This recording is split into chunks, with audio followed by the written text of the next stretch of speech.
चौथे सर्ग से आरंभ करते हैं कथा को। माता का आशीर्वाद। अथ मंत्रियों को विदा करने के पश्चात महाराज दशरथ ने अंतःपुर में प्रवेश करके सुमंत्र को आज्ञा दी कि श्री राम को पुनः यहां ले आओ। सुमंत महाराज की आज्ञा को शिरोधार्य कर श्री राम को पुनः बुला लाने के लिए शीघ्र राम के भवन में गए। जब द्वारपालों ने सूत के पुनः आने की सूचना दी, सूत सारथी को भी कहते हैं, तब श्री राम सारथी के पुनरागमन की बात सुनकर शंकित हुए कि अभी तो मैं आया हूं, ये कैसे तुरंत आ गया पीछे से। उस सूत को शीघ्र ही अंदर बुलाकर श्री राम ने कहा, तुम्हारे पुनः आने का जो प्रयोजन है वह कहो। सुमंत्र ने कहा, महाराज आपसे मिलना चाहते हैं, आप जैसा उचित समझे करें, जाएं या न जाएं में आप स्वतंत्र हैं, जाने या न जाने में आप स्वतंत्र हैं। मैंने जो कहना था कह दिया आपसे। सारथी के वचनों को सुनकर श्री राम शीघ्रता पूर्वक महाराज से मिलने के लिए राजभवन में गए। श्री राम का आगमन सुन उत्तम एवं प्रिय वार्ता करने के इच्छुक महाराज दशरथ उन्हें अपने निज गृह में ले गए, पर्सनल रूम में। श्री राम को सुंदर आसन पर बैठने का संकेत कर वे बोले, हे राम, अब मैं बूढ़ा हो गया हूं, मैंने बहुत दिन राज्य करके मन माने सुख भोगे तथा अन्न दान पूर्वक प्रचुर दक्षिणा वाले सैकड़ों यज्ञ भी कर चुका हूं। तुम्हारे अभिषेक के अतिरिक्त मुझे और कोई कार्य करना शेष नहीं है, अतः अब मैं जो तुमसे कहूं वैसा ही करो। इस समय सारी प्रजा तुम्हें राजा बनाना चाहती है, अतः हे वत्स, तुम्हारा युवराज पद पर अभिषेक करता हूं। किंतु मुझे इस कामना के पूर्ण होने में विघ्न पड़ता दिखाई देता है, क्योंकि हे राम, आजकल मुझे रात्रि में भयंकर एवं अशुभ स्वप्न दिखाई देते हैं। स्वप्न में मुझे आकाश से भीषण शब्द के साथ उल्कापात होते हुए दिखाई देते हैं। इस प्रकार के निमित्तों के उपस्थित होने पर प्रायः राजा की मृत्यु हो जाती है अथवा उस पर कोई भारी विपत्ति आ जाती है। अतः हे राघव, जब तक मेरा चित्त ठीक है, मैं होश हवास में हूं, तभी तक अपना अभिषेक करा लो, क्योंकि मनुष्य की मति का कोई भरोसा नहीं। हे शत्रुनाशक, कल पुष्य नक्षत्र में तुम अपना अभिषेक करा लो। मेरा मन मुझे शीघ्रता करने के लिए प्रेरित कर रहा है, अतः कल ही तुम्हारा अभिषेक हो जाए।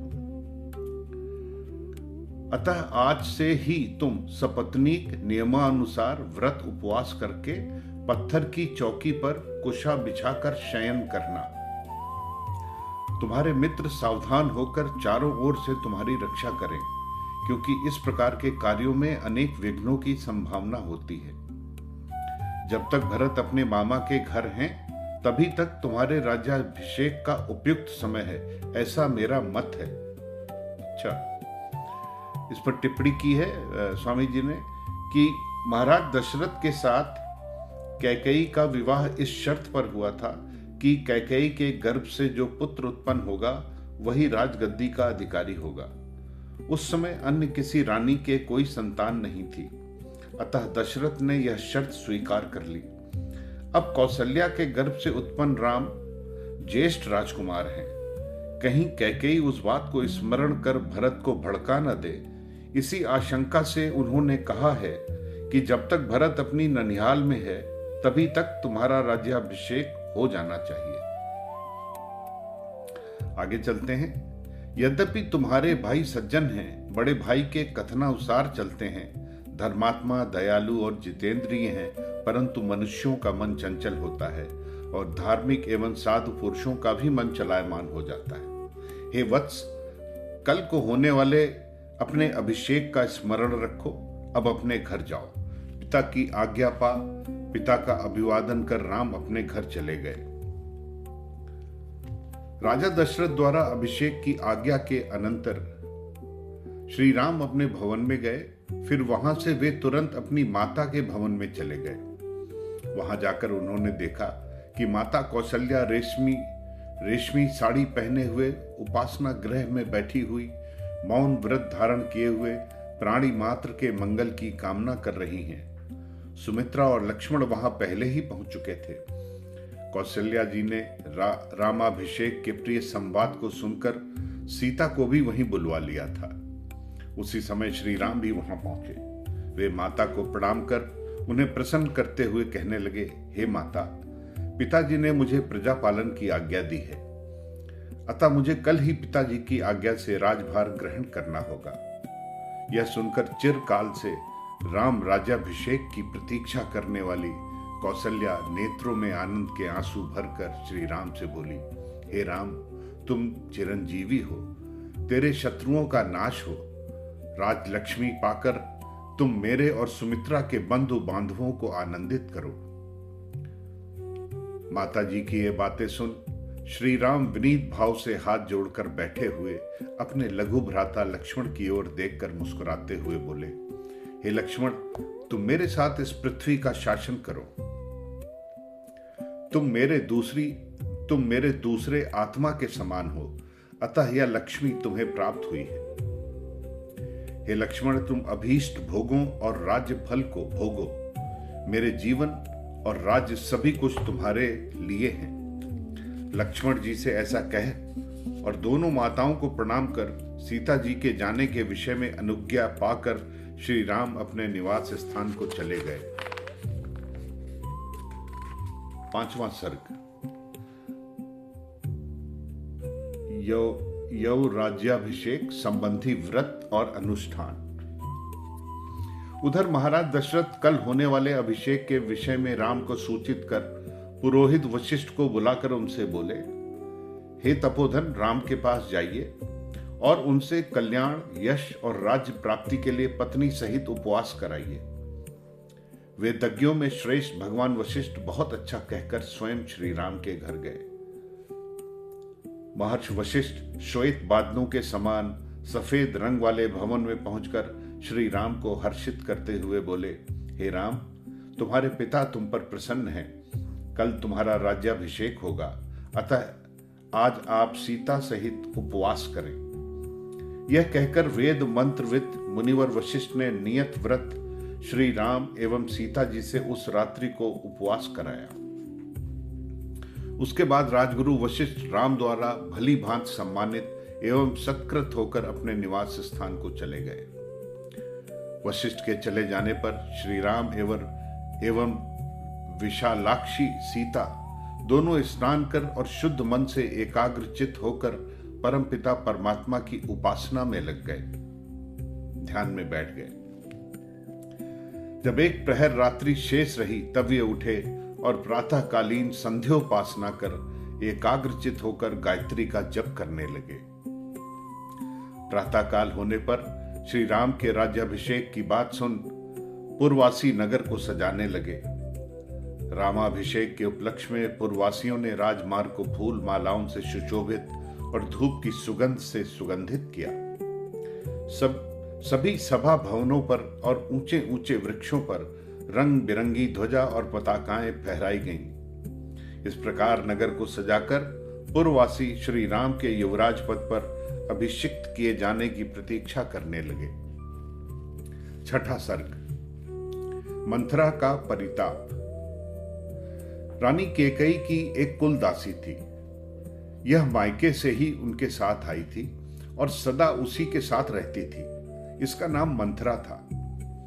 जिस दिन राम राज्याभिषेक की घोषणा हुई उस दिन सायंकाल वह अकस्मात यानी एकाएक चंद्रमा के समान श्वेत एवं सुंदर राज प्रासाद पर चढ़ी, जैसे बालकनी टाइप की कोई चीज। उस प्रासाद से मंथरा ने देखा कि अयोध्या की सड़कों पर छिड़काव किया जा रहा है। स्थान स्थान पर पुष्प मालाएं लटक रही हैं। उसने देखा सब लोग उत्सव में मस्त हैं। चारों ओर वेद ध्वनि हो रही है। मनुष्यों का तो कहना ही क्या, हाथी, घोड़े, गौ, बैल तक आनंद में भरकर हर्ष ध्वनि कर रहे हैं। अयोध्यावासी आनंद मग्न होकर घूम रहे हैं। बड़ी बड़ी पताकाएं फहरा रही हैं, मालाएं बंधी हुई हैं। इस प्रकार की अलंकृत अयोध्यापुरी को देखकर मंथरा बड़ी चकित हुई। मंथरा के पास ही खड़ी हुई अत्यंत प्रफुल्लित श्वेत रेशमी साड़ी पहने हुए रामचंद्र जी की धात्री से पूछा, उनकी राम जी की सेविका से, आज हर्ष विभोर सती राम माता कौशल्या किस प्रयोजन से प्रेरित होकर मनुष्यों को धन बांट रही हैं? अयोध्या वासियों के अति आनंदित होने का कारण क्या है? महाराज दशरथ भी बड़े प्रसन्न हैं। क्या वे कोई अनुपम कार्य करने वाले हैं? यह सब मुझे बता। मंथरा के इस प्रकार पूछने पर हर्ष से प्रफुल्लित उस धात्री ने कुब्जा से राम को प्राप्त होने वाली राज्य लक्ष्मी का वृतांत कह सुनाया। उसने कहा, कल प्रातः काल होते ही पुष्य नक्षत्र में महाराज दशरथ जित क्रोध एवं निष्पाप श्री राम को युवराज पद पर अभिषिक्त करेंगे। धात्री के वचन सुनकर कुबड़ी मंथरा ईर्ष्या में भर कैलाश पर्वत के शिखर के समान ऊंचे महल से उतरी। क्रोध में जलती हुई, भलाई में भी बुराई देखने वाली वह मंथरा शयनागार में जाकर और सोती हुई कैकेयी को जगाकर उससे बोली, हे मूढ़, उठ, पड़ी पड़ी क्या सोती है? तेरे ऊपर तो बड़ा भारी भय आ रहा है। क्या तू अपने दुख को भी नहीं समझती? हे देवी, अब तेरे सत्यानाश का समय आ पहुंचा है, क्योंकि राजा दशरथ श्री राम को युवराज बनाना चाहते हैं। उस दुष्टात्मा दशरथ ने भरत को तो तेरे माता पिता के घर भेज दिया है। अब वह कल प्रातः ही निष्कंटक राज्य पर राम का अभिषेक करना चाहता है। मंथरा के वचन सुन हर्ष परिपूर्ण सुंदर मुखी कैकेयी शरतकालीन चंद्रमा के समान शैया से उठी। उसने अत्यंत हर्षित एवं आश्चर्यचकित हो अपना एक बहुमूल्य आभूषण कुब्जा को प्रदान किया तो बड़ी खुश हो गई।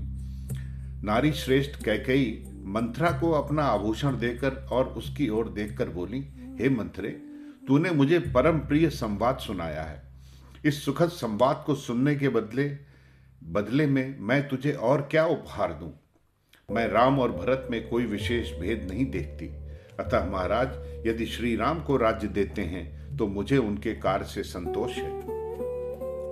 7वां सर्ग। मंथरा कैकेयी संवाद। कैकेयी की बात सुनकर कैकेयी द्वारा प्रदत्त आभूषण को परे फेंककर उसका अनादर करते हुए मंथरा बड़े क्रोध और दुख के साथ कहने लगी, हे मूर्खे, तू शोक के स्थान पर हर्षित क्यों हो रही है? क्या तुझे यह नहीं सूझता कि तू शोक सागर में डूबी जा रही है? मुझे तेरी दुर्बुद्धि पर तरस आता है। क्या कोई भी बुद्धिमती स्त्री अपने लिए मृत्यु के समान सौत के शत्रु सदृश पुत्र की उन्नति देखकर प्रसन्न हो सकती है? रामचंद्र के ही समान भरत का भी राज्य पर अधिकार है, इसलिए राम को भरत से भय है। यह ठीक भी है, क्योंकि डरे हुए से ही भय हुआ करता है। यही सोचकर मैं दुखी हूं, क्योंकि जब राम राजा होंगे तो भरत को मरवा डालेंगे। श्री राम राजनीति विशारद हैं। वे परम चतुर और समयानुसार तुरंत कार्य करने वाले हैं। अतः भरत को रामचंद्र से भय उपस्थित देख मैं भय से कांप रही हूं। निश्चय ही इस समय तो कौशल्या सौभाग्यवती है, जिसके पुत्र श्री राम का कल प्रातः काल पुष्य नक्षत्र में ब्राह्मणों द्वारा राज्याभिषेक होगा। तुझे कौशल्या के सामने, जो संपूर्ण पृथ्वी की स्वामिनी होगी, जो प्रीति को प्राप्त और जिसके शत्रु नष्ट हो जाएंगे, हाथ जोड़कर दासी के समान खड़ा रहना होगा। उफ। इस प्रकार हमारे साथ तुझे भी कौशल्या की दासी बनना पड़ेगा और तेरा पुत्र भरत राम का दास बनेगा। मंथरा को इस प्रकार प्रसन्नता से राम की निंदा करते हुए देख कैकेयी श्री राम के गुणों का वर्णन करते हुए कहने लगी, श्री राम धर्मज्ञ, गुणवान, जितेंद्रिय, कृतज्ञ, सत्यवादी, पवित्र और महाराज के ज्येष्ठ पुत्र हैं। अतएव वे ही सब प्रकार से राज्य पाने के योग्य हैं। मुझे जैसा भरत प्रिय है, वैसा ही तथा उससे भी अधिक राम प्रिय है, क्योंकि राम कौशल्या से भी अधिक मेरी सेवा करते हैं। यदि श्री राम को राज्य मिलेगा तो वह राज भरत का ही है, क्योंकि श्री राम अपने भाइयों को भी अपने समान ही मानते हैं। कैकेयी की बातें सुन मंथरा बहुत दुखी हुई और दीर्घ निश्वास लेकर बोली, अनर्थ को सर्थ समझने वाली अरी मूर्ख, शोक के महासागर में डूबती हुई भी तू अपने आप को नहीं समझती। जब श्री राम राजा बनेंगे तो उनके पश्चात उनका पुत्र राजा होगा। इस प्रकार भरत तो राज से भ्रष्ट ही हो जाएगा। मैं निश्चय पूर्वक कहती हूं कि राम अकंटक राज्य पाकर भरत को या तो देश निकाला दे देगा अथवा उसे जान से मरवा डालेगा। लक्ष्मण जी राम की रक्षा करेंगे और राम लक्ष्मण की। इन दोनों का भ्रातृत्व अश्विनी कुमारों की भांति प्रसिद्ध है। अतएव श्री राम लक्ष्मण का कुछ भी अनिष्ट नहीं करेंगे, परंतु भरत का अनिष्ट करने में वे कभी नहीं चूकेंगे, इसमें कुछ भी संदेह नहीं है। इसलिए मेरी समझ में तो इसी में तुम्हारी भलाई है कि भरत जी ननिहाल से ही भागकर वन में चले जाएं, क्योंकि मारे जाने की अपेक्षा वन में रहना उत्तम है। यदि जीते रहे तो कभी अच्छे दिन आएंगे। तूने अपने सौभाग्य के मद में भरकर कौशल्या के साथ जो दुर्व्यवहार किया है, क्या कौशल्या तुझसे उस सब का बदला नहीं लेगी? 8वां सर्ग, कैकेयी का कोप भवन में प्रवेश। जब मंथरा ने कैकेयी को इस प्रकार की पट्टी पढ़ाई, तब क्रोध के मारे कैकेयी का मुख लाल हो गया। वह दीर्घ एवं गर्म श्वास लेकर बोली, मैं आज ही राम को वन में भेजती हूं और शीघ्र ही भरत को युवराज पद पर अभिषिक्त कराती हूं। हे मंत्रे, इस समय कोई ऐसा उपाय सोच जिससे भरत को ही राज्य मिले, राम को किसी भी प्रकार राज्य न मिले। कैकेयी के ऐसा कहने पर पापिन मंथरा श्री राम का सर्वनाश करने के लिए कैकेयी से बोली, एक बार जब तुम्हारे पति देवासुर संग्राम में सब राजर्षियों सहित इंद्र की सहायता करने गए थे, तब तुझे भी अपने साथ ले गए थे। वहां पर महाराज दशरथ ने उन असुरों के साथ घोर युद्ध किया। राक्षसों ने भी महाराज के सारे शरीर को छल्ली कर डाला। जब महाराज मूर्छित हो गए, तब तू उन्हें रण क्षेत्र से बाहर ले गई। जब वहां भी उन पर प्रहार होने लगे, तब तुमने बड़े यत्न से उनकी रक्षा की। हे शुभ दर्शने, उस समय महाराज दशरथ ने प्रसन्न होकर तुझे 2 वर दिए और कहा कि जो इच्छा हो सो मांग। तब तूने कहा था कि अच्छा, जब आवश्यकता होगी तब मांग लूंगी। मैं तो इन सब बातों से अनभिज्ञ थी। वहां से लौटकर तूने ही ये सब बातें मुझे बताई थी। उन वरों में से एक से तू भरत का राज्याभिषेक और दूसरे से श्री राम का 14 वर्षों के लिए वनवास मांग ले। इन 14 वर्षों में जब तक राम वन में रहेंगे, तब तक सब प्रजाजनों का तेरे पुत्र के प्रति अनुराग बढ़ जाने से इसका राज्य अटल हो जाएगा। हे अश्वपति पुत्री, इन वरों को पाने के लिए तू मैले वस्त्र पहनकर बिना बिछौना बिछाए क्रुद्ध होकर कोप भवन में जाकर भूमि पर लेट जा। कोप करने के लिए भी भवन होते थे पहले। जब महाराज दशरथ आवे, तब तू ना तो उनकी ओर देखना और ना उनसे कुछ बात करना। केवल शोकातुर होकर भूमि पर पड़ी रहना। तुम अपने पति को सदा प्रिय रही हो, इसमें मुझे कुछ भी संदेह नहीं है। तुम्हारे लिए महाराज अग्नि में भी कूद सकते हैं, परंतु स्मरण रखना, महाराज तुझे कितनी ही मड़ियां, मोती, सोना और भांति भांति की बहुमूल्य वस्तुएं देना चाहें, तो तू उसमें फंसना मत। जब महाराज दशरथ स्वयं तुझे भूमि से उठाकर वरदान देने को तैयार हो, तब महाराज से प्रतिज्ञा आदि कराकर यह वर मांगना, हे नृपश्रेष्ठ, राम को 14 वर्ष के लिए वन में भेजो और भरत का राज्याभिषेक करो। इतने दीर्घ समय तक वन में रहने पर राम की प्रीति लोगों के हृदय से निकल जाएगी और तुम्हारे पुत्र भरत शत्रु रहित होकर राजा बनेंगे। जब तक राम वन से लौटेंगे, तब तक भरत के राज्य की नींव दृढ़ हो जाएगी। हे कल्याणी, जब जल बहकर बाहर निकल जाए, तब बांध बांधने से क्या लाभ?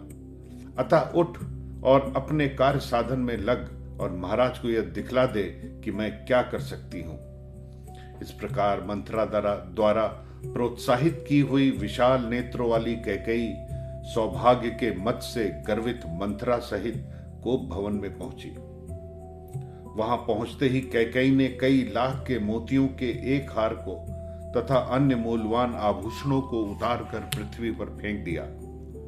भूमि पर बिखरे हुए वे आभूषण ऐसे जान पड़ते थे जैसे आकाश में तारागण सुशोभित होते हैं। मैले वस्त्र पहने हुए कोप भवन में पड़ी कैकेयी सब केशों को एकत्र कर और एक दृढ़ गांठ लगा स्वर्गलोक से गिरी हुई किन्नरी के समान जान पड़ती थी। उस समय स्वर्ण के समान रंग वाली कैकेयी कुबड़ी मंथरा की बातों में आ भूमि पर लेटकर मंथरा से कहने लगी, हे कुब्जे, या तो तुझे महाराज को मेरे यहां मरने की सूचना देनी पड़ेगी या राम को वन जाना पड़ेगा और भरत को राज्य मिलेगा। अब मुझे आभूषणों से, रत्नों से और स्वादिष्ट भोजनों से कोई प्रयोजन नहीं है। अब तो यदि राम का राज्याभिषेक हुआ तो मेरे प्राणों का यहीं अंत हो जाएगा। 8वां सर्ग यहीं समाप्त हुआ। वाणी को विश्राम देता हूं। अगली रिकॉर्डिंग में फिर मिलते हैं। नमस्ते।